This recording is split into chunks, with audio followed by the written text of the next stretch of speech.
Nigga Music exclusive. I grew up like a savage.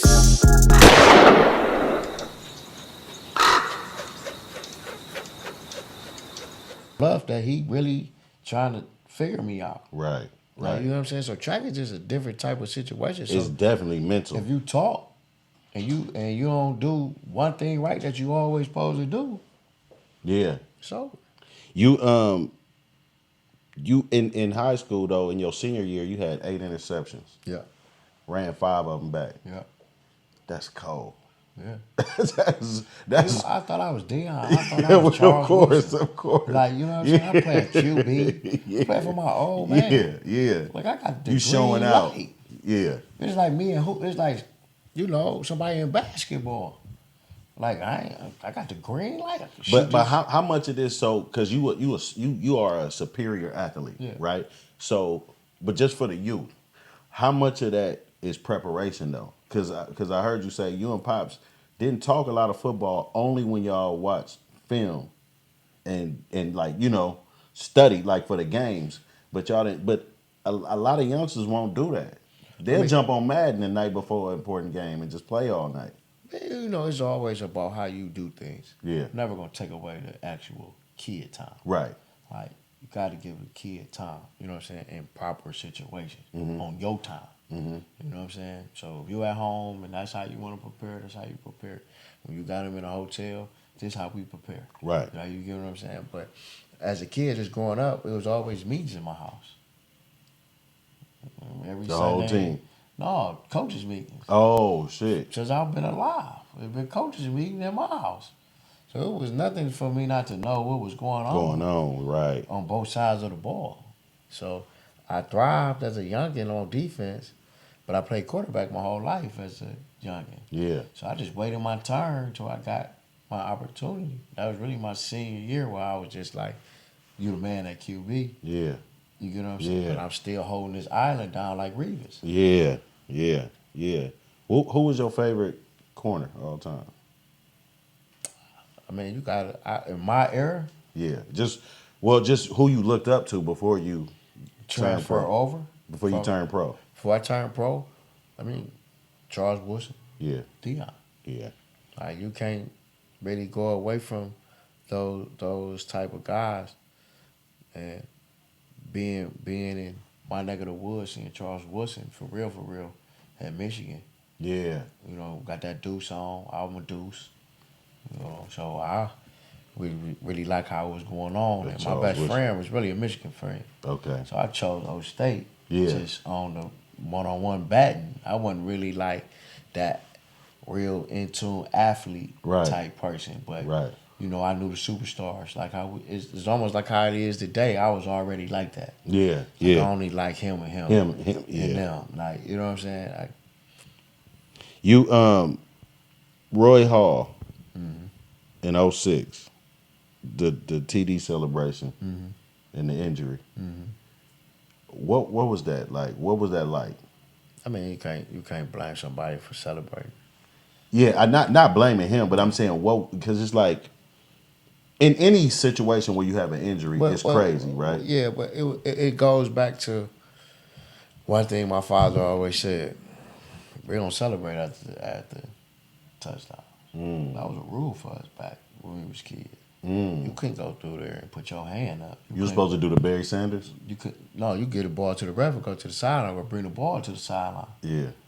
Like, it ain't no go in there and dance and like. So none of his Nobody. teams did that? Nobody. Shit. The first time we started getting jiggy was in college. I'm just being real. Did he say something to you when you started doing it in college? We don't do that. I did like I popped my collar. I popped my collar against Illinois. I called him Bob and popped my collar. He called me on the phone and said, "Hey, I see you doing what the niggas do." I'm like, what? Popping collars. He ain't like that. Yeah, like we don't do that. So for me to take a major injury like that, off a celebration, in my head, I was just like, man, he wins again. Yeah. Like Pops. And then, it made me get paid. Yeah. and show them how important I was to the team. Mm-hmm. You know what I'm saying? Like really just show like if I ain't out there, y'all can't really Because get done. the score wasn't crazy at halftime. No, It's just the second half they ran off. no, they ran off at second quarter. It was 7-7. Bang bang. Yeah. And once they see Teddy Ginn ain't in, he out, he hurt. Was that the game you opened up the? Yeah.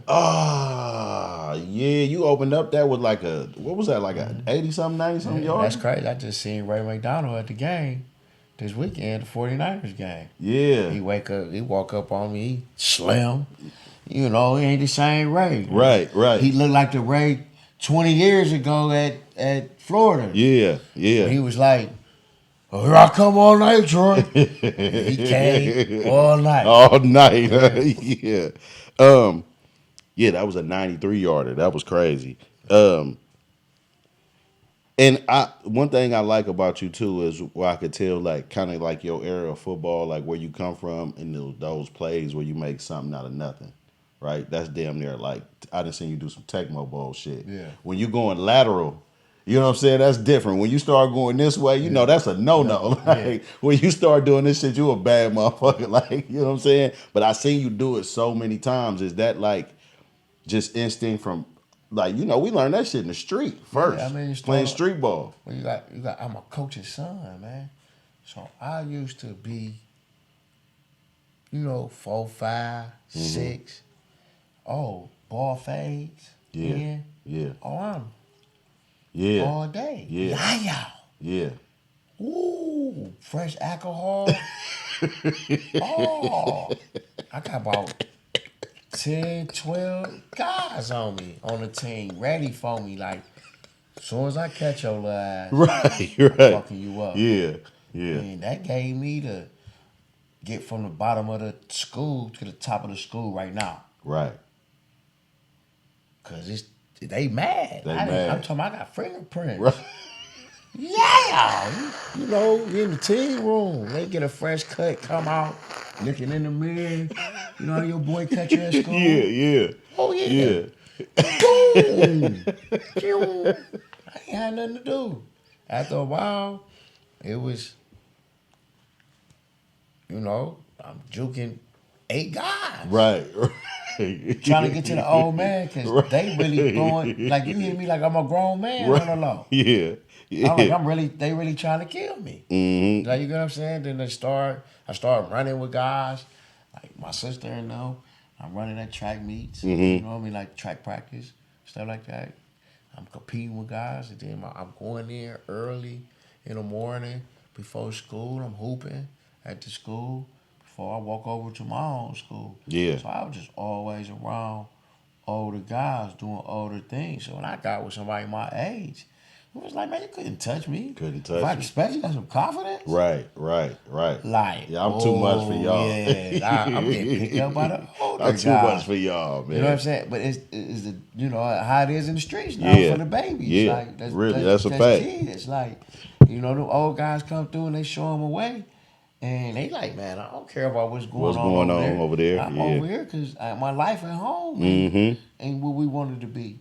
That's a You know what I'm fact. saying? So it all relates. That's Yeah. why, that's why I always say all this gang relate. But it was just being around the community, being around Glenville, being around football in a sense. I learned me different ways. Yeah. That's real. You didn't do the NFL combine, Nope. but you worked out privately. Well, And the rumor is you ran a 4.37 man with a broke foot. with a fucking broke foot. Yep. How, bro? How the fuck you run a 4.37 with a broke foot?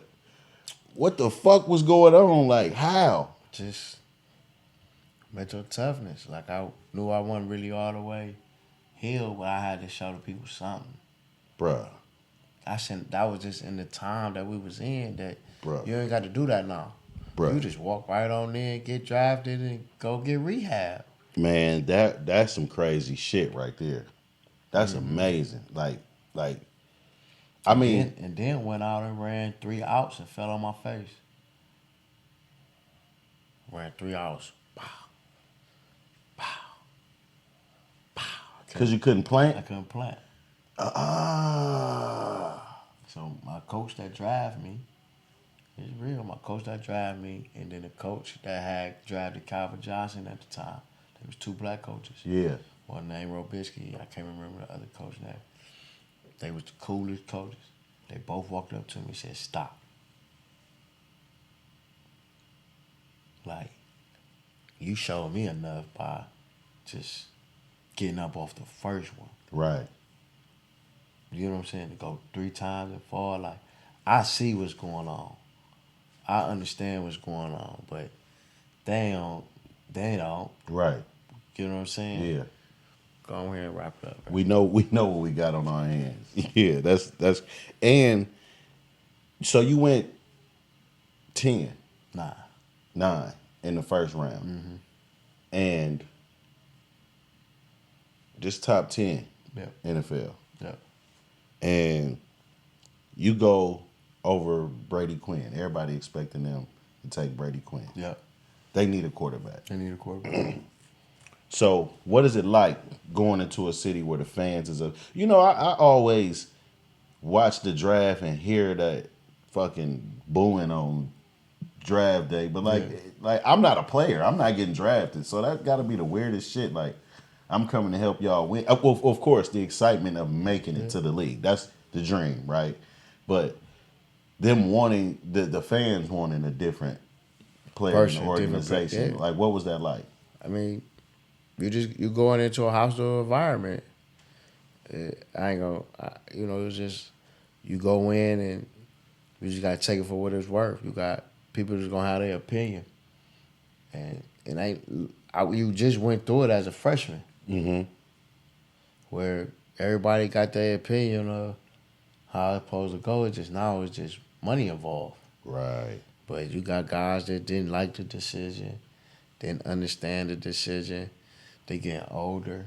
Jason Taylor spoke out. Yeah. Yeah. Vonnie Holiday. And then you gotta go see them guys. They Yeah. gotta see you. Right. So automatically it's competing. Straight off the bat. Like, it ain't no walking in and being mad at them. Yeah. You just gotta show them. You from Cleveland though. Yeah. When you walking in that motherfucker, you got that. Yeah. I'm ready to rock and roll. Right. I ain't the biggest. Right. But I got a number of heart and soul in me. You know what I'm saying? And I'm ready to get down. So I can run all day. That's my attribute. I'm gonna show you I can do that. I catch punts and punt returns. I'm gonna show you I can do that. And you throw me the ball on time, I'm gonna catch this motherfucker and I'm gone. Right? But it all make sense. You tell me go out there and block, I'm gonna block.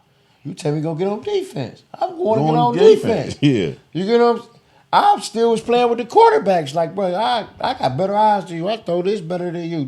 Right. I'm still trying to get I'm always was a competitor. Did they ever work on that in practice with you, like trick plays, knowing you got arm? I threw the rock around in the league, yeah. but it just wasn't like Sanu. Yeah. You know what I'm saying? It just wasn't like, I'm not up there. Wow. You know what I'm saying? But I got my little couple reverse passes. And, you know, my little trickery that I could get off. You switch your number to 19 in honor of Pops. Yeah, but it got something to do with it. He always wore 1-9. Yeah. He got Bernie. I was first round night pick. So I had the ones on in practice. I had 11. And I had all white with green ones. And it just felt like the ones was on my knees. Like, it was just long. Like, I ain't had no, like on the game, you ain't got no build. Right. You got to get him a definition. You got to get him. You got to get him going. Like, I just looked long. Like, I ain't had, I'm like, man, let me see, Right. 9 looked like, and I threw that 9 on there, and it gave me a looking little, like something, huh? Like my chest come got out a little wider. Yeah. So, but it just all made sense to, who I am right now. You know what I'm saying? Like, I've been first, and I've been on a journey with 9 lives. Like, you know what I'm saying? I survived the league on every cat life that you can be on. What's the average life in the league? 3, 2, 3 years. It used to be 6. It went down to 4. It was 2.5, 3. And this ain't basketball, man. It ain't 40 leagues where you could just live your dreams. You can go to Canada and play arena football maybe. And I hope that they create another way. They got to, man. To provide the mental part of the game. What if it was a big 3 type league? Nigga play from the 50-yard line. But the 7-on-7 coming along. Oh yeah, I like that. I like the 7-on-7. 7-on-7 is coming along for everybody. Bunch of skinny kids in biker shorts. Kids. I mean, when you really go to that stuff. They intense. athletes, yeah. Like, now that I'm really into it, and I go to these tournaments and see what's going on.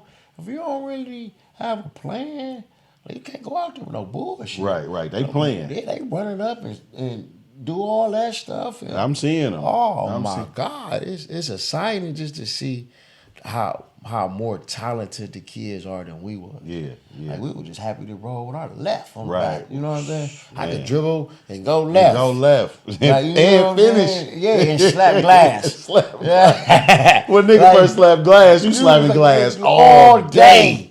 You underneath, slapping glass. Like reverse it. Yeah, you just try everything in the world just to say you slap glass. That's real though. Now you got kids that's 5'5" dunking. Man. You know what I'm saying? Crazy really though. Working at it, like taking it impossible to being something that's proven. Your rookie season, first touchdown week 8. Mm-hmm. Right?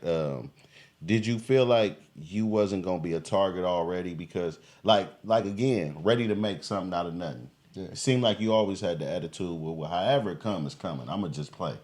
When my number get called, I'm ready. I'm ready. I was always prepared. Yeah. That's the number one thing, is just being prepared. So, you gotta go in, you gotta see the room. I got my big brother, first off, Chris Chambers. Mm-hmm. He in the room. He's my big brother. Like my senior year, he sent me 30, 40 pair of cleats, gloves, Reebok. Reebok was the deal. So Yeah. they red, they orange, they Yeah. silver. You play for the Dolphins. Right. So he's sending me all this stuff to me, going in the room, really being under him, like, damn, I'm really playing with this dude. Like, big bro. The odds of 2. Just think about Cleveland. Just think about Cleveland, bro. All right. Want to keep going? The odds of 2. He stayed in my house. Wow. My father made him play football. Wow. He just ended up leaving after his sophomore year, spending 2 more years as his 11th and 12th grade somewhere else in Bedford, going to Wisconsin. But he stayed with us. Wow. Graduated with my sister in 97. Damn. Like, you know what I'm saying? So That's big. So to really walk in a room. Now, first of all, he been telling me what to do. Mm-hmm. You know what I'm saying? Now that he see I'm really a receiver and stuff like that. And then now I got to come in and he a vet and he got to tell me what to do. Like, you get what I'm saying? So then just sitting there and just watching the whole deal and just seeing how they play their hand. And then they trade him away after 6 weeks. And then they give me the key. But it's just so hard to get the key. So it's like you go from a Hyundai to a Rolls Royce. You gonna crash it. Yeah. You never had it. Yeah. You never had nothing in between to get you rammed up to that. You know what I'm saying? So I go right on in. I got him, got Marty Booker.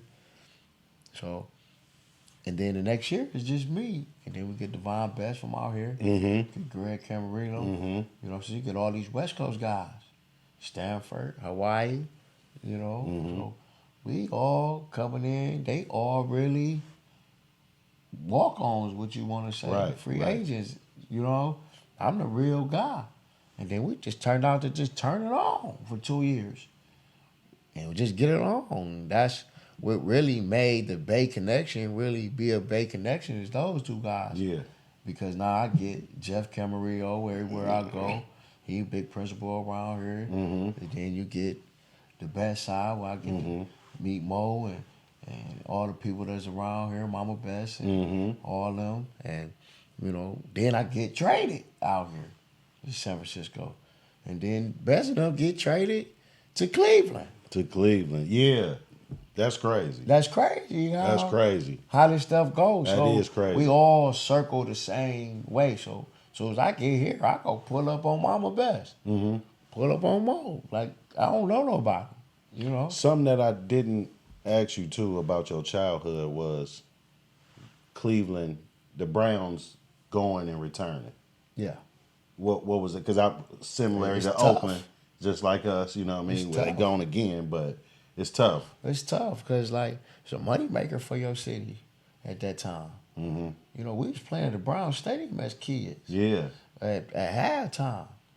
Like, on the real grass. Like, you don't even get that type of grass back. Like, you don't get that vision. Yeah. Like, you don't get none of that back, how it smell or nothing.